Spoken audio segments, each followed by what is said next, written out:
السلام علیکم۔ ایک بار مکہ شہر میں بہت سوکھا پڑ گیا تھا۔ کئی سالوں سے بارش نہیں ہو رہی تھی۔ جانور بھی پیاس سے مرتے جا رہے تھے۔ لوگوں کی حالت بہت خراب تھی۔ سب موت کی کگار میں تھے۔ انہی دنوں میں ہمارے حضور صلی اللہ علیہ وسلم کی دادی اور حضرت عبد المطلب کی بیوی حضرت رقیہ نے ایک خواب دیکھا۔ کوئی کہہ رہا ہے، اے مکہ والوں، تمہارے بیچ ایک نبی آنے والا ہے اور اس نبی کے ظاہر ہونے کا وقت قریب آ چکا ہے۔ اس نبی کی وجہ سے تمہیں زندگی ملے گی اور تم پر خوب بارشیں ہوگی، تمہارے فصلوں اور جانوروں میں برکت ہوگی۔ اے مکہ والوں، اگر تم اپنے علاقے میں بارش کروانا چاہتے ہو تو اپنوں میں سے ایک ایسے انسان کو تلاش کرو جس کا رنگ گورا ہو، قد لمبا ہو اور اس کی پلکیں گھنی ہو اور بھویں آپس میں ملی ہو۔ وہ انسان اپنے سارے لڑکوں کو لے کر نکلے اور تم میں سے ہر خاندان کا ایک انسان اس آدمی کے ساتھ جائے۔ سب پاک صاف ہو کر اچھے کپڑے پہنے اور خوشبو لگائے اور سب سے پہلے جا کر کعبہ کے پاس حجر اسود کو چومے اور پھر سامنے والے پہاڑ جبل ابو قبیس پر چڑھ جائے۔ اس پہاڑ پر پہنچ کر وہ آدمی جس کے بارے میں اوپر نشانیاں بتائی گئی ہے بیٹھ کر بارش کی دعا کرے اور سارے لوگ آمین کہے تو بارش ہو جائے گی۔ صبح اٹھ کر ہمارے حضور صلی اللہ علیہ وسلم کی دادی رقیہ نے خواب جب مکہ والوں کو بتایا تو سب حیران رہ گئے اور کہنے لگے کہ یہ خواب تو کوئی عام خواب نہیں ہے بلکہ اللہ کی طرف سے ہمیں پیغام بھیجا گیا ہے کہ ہم اس طرح پہاڑ پر چڑھ کر دعا مانگے تو ہم پر بارش ہوگی۔ اس لیے چلو اور اس آدمی کو تلاش کرو جس کے بارے میں خواب میں بتایا گیا ہے۔ مکہ والوں نے اس آدمی کو تلاش کرنا شروع کر دیا تو وہ ساری خوبیاں جو خواب میں بیان کی گئی تھی ہمارے حضور صلی اللہ علیہ وسلم کے دادا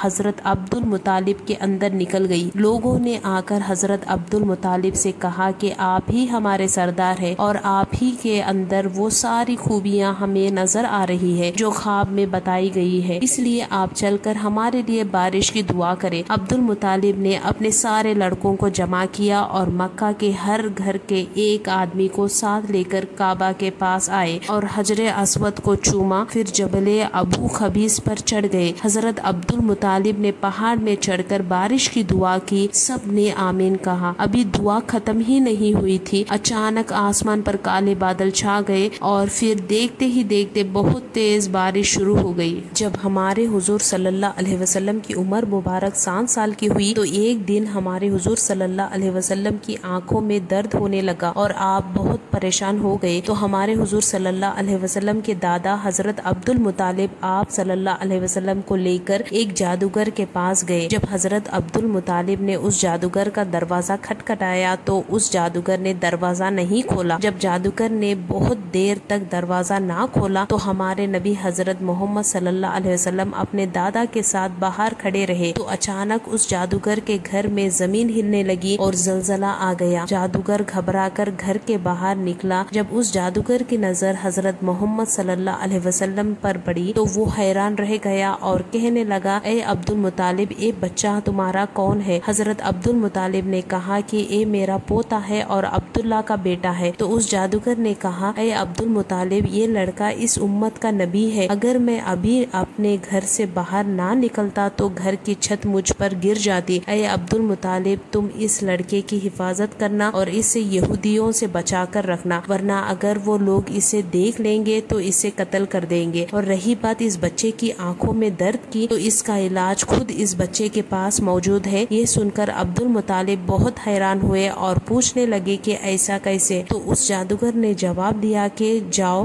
گھر جاؤ اور اس بچے کے منہ میں انگلی رکھ کر اس کا تھوک اس کی آنکھوں میں لگا دو، پھر دیکھنا کہ اس کی آنکھیں خود بخود ٹھیک ہو جائے گی۔ حضرت عبد المطلب گھر آ کے یہی کیا کہ حضور صلی اللہ علیہ وسلم کی آنکھیں بالکل ٹھیک ہو گئی۔ عبد المطلب اپنے پوتے حضور صلی اللہ علیہ وسلم کو بہت زیادہ خیال رکھتے تھے۔ جب بھی کھانا کھانے بیٹھتے تو جب تک ہمارے حضور صلی اللہ علیہ وسلم نہ آ جاتے تب تک گھر میں کوئی بھی کھانا شروع نہ کرتا، اور اللہ کے رسول کی یہ برکت ہوتی تھی جب بھی کھانا کم ہوتا تو ہمارے حضور صلی اللہ علیہ وسلم اگر اس کھانے میں شریک ہوتے تو وہ کم کھانا بھی سب کے لیے کافی ہو جاتا اور آخر میں کھانا بچ بھی جاتا۔ دادا عبد المطلب کے ساتھ ہمارے حضور صلی اللہ علیہ وسلم کو ابھی 2 سال بھی نہیں گزرے تھے کہ دادا عبد المطلب کی طبیعت اچانک خراب ہو گئی، ان کو درد ہونے لگا اور موت کے